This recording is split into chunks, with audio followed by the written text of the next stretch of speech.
matters. Never opened myself this way. Life is ours, we live it our way. All these words I don't just say, and nothing else matters. Trust I seek and I find in you. Every day for us something new. Open mind for a different view, and nothing else matters. Never care for what they do. Never care for what they know. But I know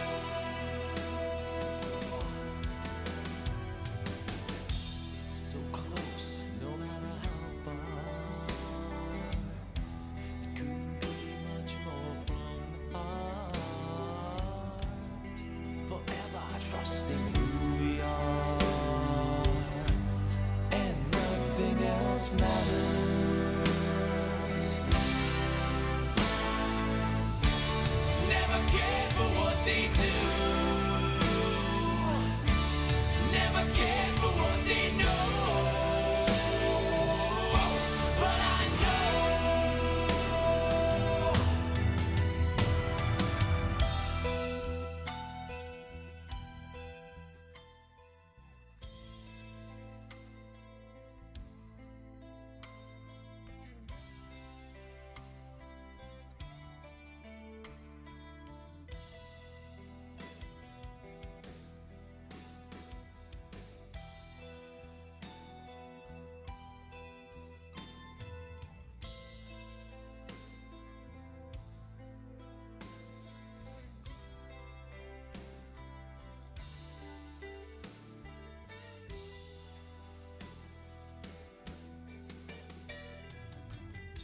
I never opened myself this way.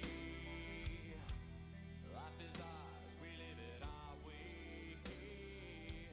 All these words I don't just say, and nothing else matters. Trust I seek and I find it. Alright, the FAA private pilot written test.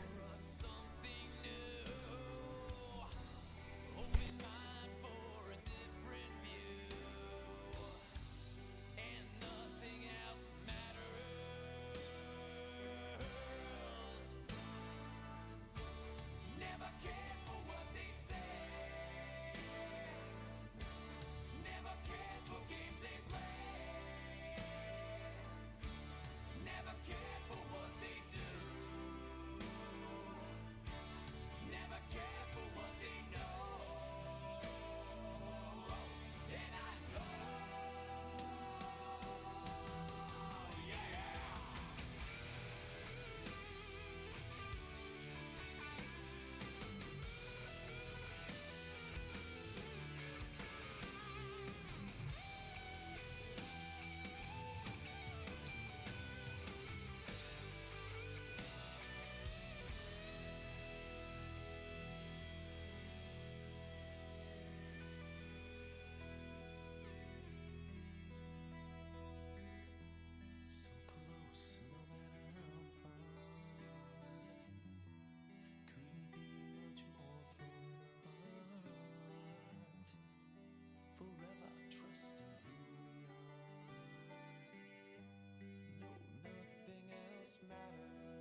All right, let's just go ahead and do one of these. We'll let the time run out, but that's all right. Number 1, a third-class medical certificate is issued to a 51-year-old pilot on May 3rd this year. To exercise the privileges of a private pilot, medical certificate will be valid until midnight on.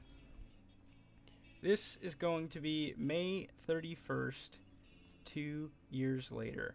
We know that this private pilot is over 40 years old, and he only wants to exercise the privileges of a private pilot, so he needs a third-class medical, which if you're over 40 is good for 24 calendar months.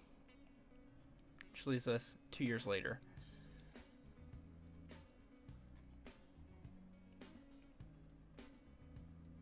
Awesome. Private pilot, so he needs a third-class medical, which if you're over 40 is good for 24 calendar months. Which leaves us 2 years later.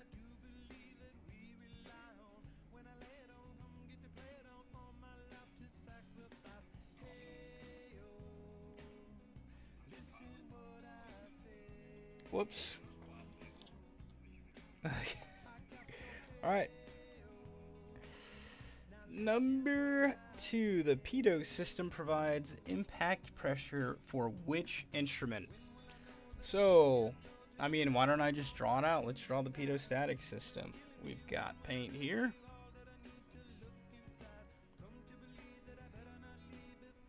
I need to get rid of this text box. Nope, that's not going to do it. Here, let's do this.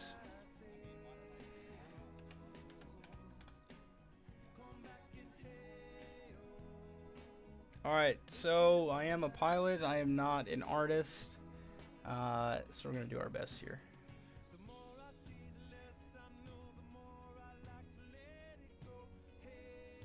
Alright.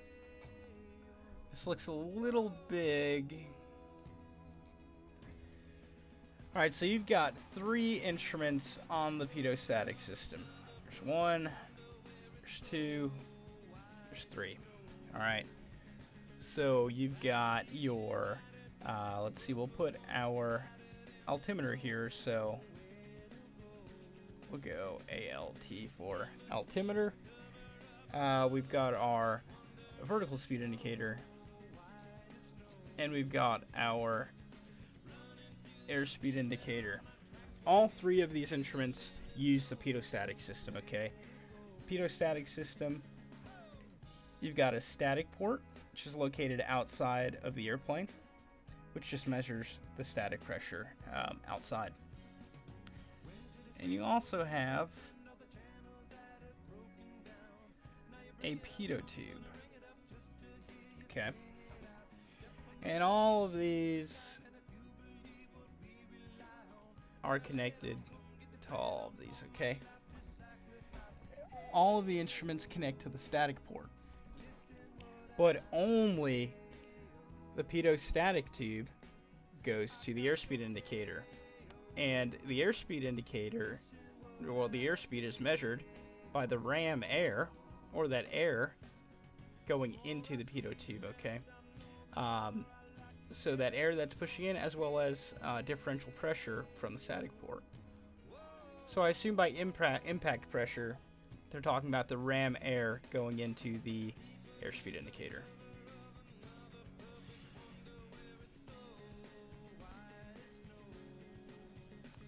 Great. All right, we've got a figure here. What are the basic VFR weather minimums required to take off from Onawa, K36 during the day? That is area... They don't tell us, so we just need to look for it. K36.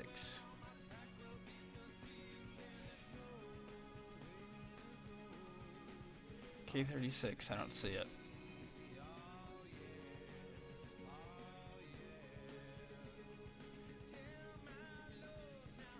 Wow, there it is. Alright, so Onawa. There's a few different airspaces we can see here. We see this class Delta here at Sioux Gateway. Noted by the dashed blue line. We also see these magenta markers all along these airspaces here. Okay. These magenta shaded regions are going to be Class G airspace. I like to think of these shaded regions as like a lid or a top of the airspace, okay? So this is Class G with a lid on top of it, which means Class G is only going to go up to 700 feet. Here at Onawa, Onawa is also going to be Class G, but it doesn't have that lid on it, say like Pender over here. So Class G is going to go up to 1200. So Class G airspace can either go up to 700 or 1200 feet, depending on how it's marked on the sectional. As we see here, lid 700, no lid 1200. All right, so the minimums, let's see, to take off from K36 during the day are going to be 1 statute mile, clear of clouds, in Class G. Very lenient minimums during the day in Class G. You know, you see there's not much out here, so they kind of let you go mess around. The FAA, that is.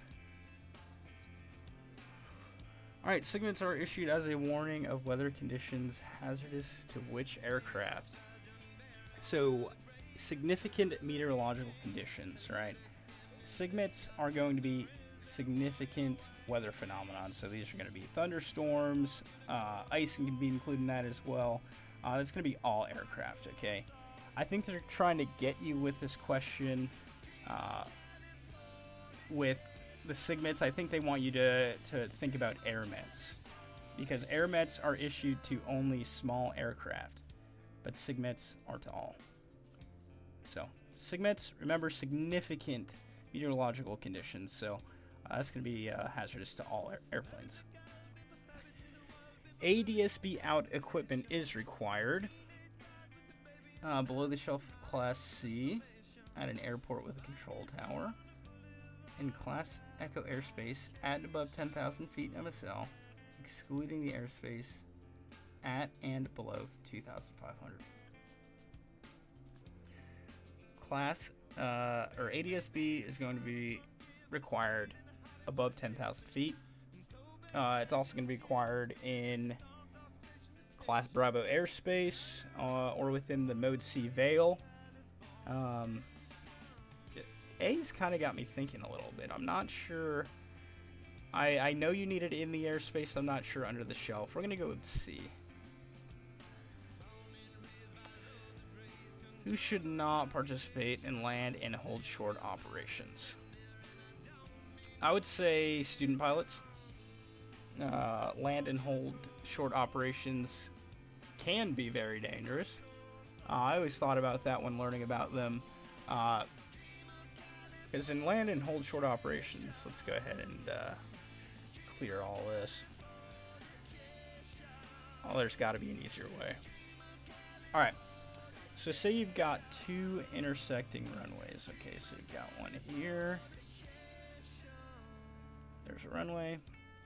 And you've got another runway right here. Alright, so land and hold short operations would be something like ATC in the control tower over here. You know, if you're landing here, say there's a plane, you know, taking off here or something, he would ask you, would you be comfortable, you know, accepting land and hold short, you know, clearance? So you would have to land and be stopped before this point, for sure, because there's another airplane actively using this runway. Alright, so if you don't feel comfortable, if you're not absolutely 100% sure you're going to be stopped by this point, then don't accept a land and hold short clearance. They are not mandatory. Especially if you're a student pilot, I just wouldn't do it. Alright, no person may operate an airplane within Class D airspace at night under special VFR unless that pilot holds an instrument rating. Airplane is equipped. Well, that would make sense because, I mean, you can't. Um, this is worded very interestingly. I know that to fly special VFR at night, you have to be an instrument-rated pilot. That doesn't necessarily say anything about the airplane because you're not flying IFR technically. Interesting. And the whole point of special VFR is to circumvent visibility, so we're gonna go with B.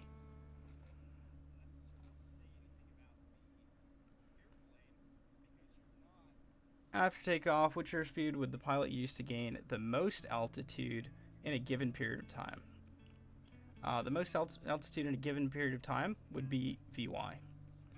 Vy is going to give you the most altitude over time. Vx is going to give you the most altitude the quickest. I like to think of Vx, you know, it's got the angles, you know, really steep angle of climb there with the X. Vy, nice and gradual. 10,000 would be 1,000. Alright, the basic VFR minimum visibility at night for class G, E, D, and C below 10,000 feet is 3 statute miles. An exception to that minimum is when below 1,200 feet above the surface and the visibility is at 1 but less than 3 statute miles. Oh, it's a tricky one.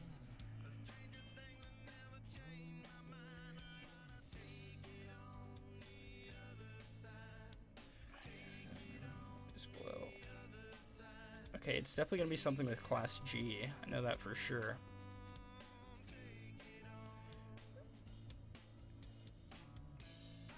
Because technically, even though you'd be above 10,000 feet MSL, if you are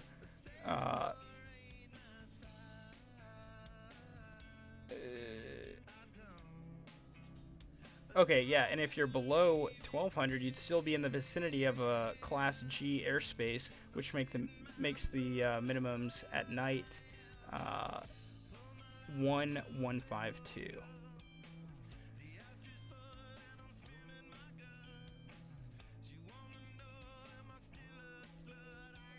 All right, let's see what we got. We're gonna grade it.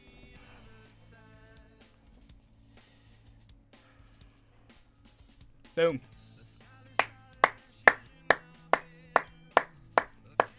Easy mode. No thanks. Yeah, I mean, come work with me. I'll get you where you need to be. Get you where you need to be, guaranteed.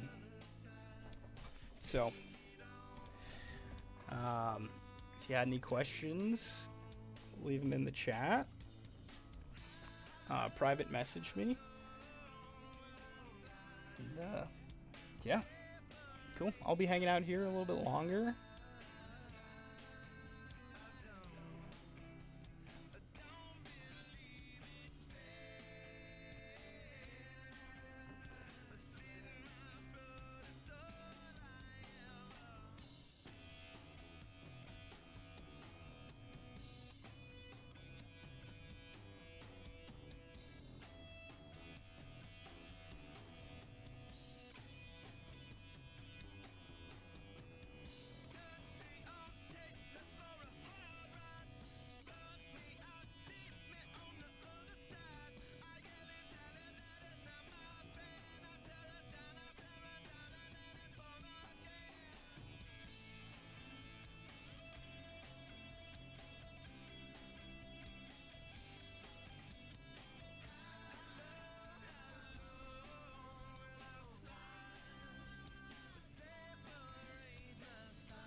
We just got 100 on this practice test here.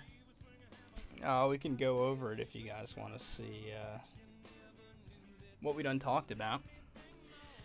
Here we have a private pilot over the age of 40 years old who wants to exercise private pilot privileges. In that case, he needs a third-class medical. If you're over 40 years old, your third-class medical is good for 2 years. And notice how he got his medical on the 3rd of May, but he doesn't need to get another one until the end of the month 2 years later. That is considered calendar months. Okay, so 24 calendar months his medical is good for to exercise private pilot privileges. Pedostatic system. We drew this one out a little bit.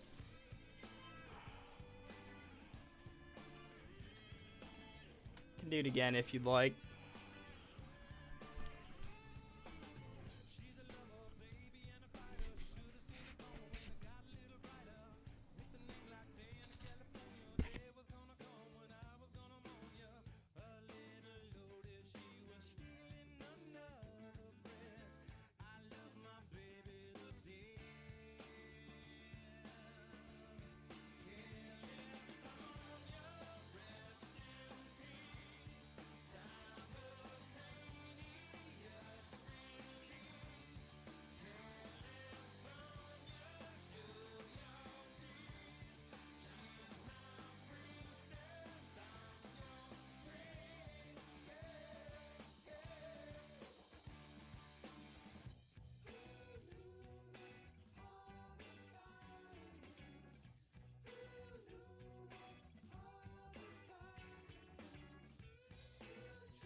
I'm out of here. See ya.